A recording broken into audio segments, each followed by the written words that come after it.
The Brookfield school had been closed for decades, its brick walls crumbling under ivy and silence.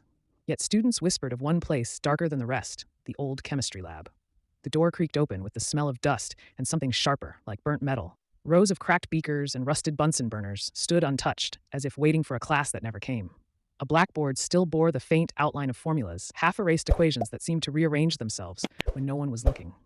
Local legend claimed that in 1962, an experiment went terribly wrong. Mr. Grayson, the chemistry teacher, had been obsessed with a new compound. During one late-night trial, his students heard a scream. When they rushed in, only the flickering burners and a sticky crimson stain remained. His body was never found. Visitors say the lab has never cooled since. Matches strike themselves, and shadows of students in lab coats flicker across the glass cabinets. If one stays too long, whispers begin. Chemical formulas murmured in a voice that isn't human. One autumn evening, a group of teenagers dared each other to enter. They laughed at the broken glass until one boy noticed his reflection in a cabinet, wearing a white coat, goggles smeared red. When he turned, no one stood behind him.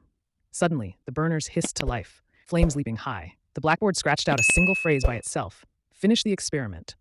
The boys ran, all but one. He was never found.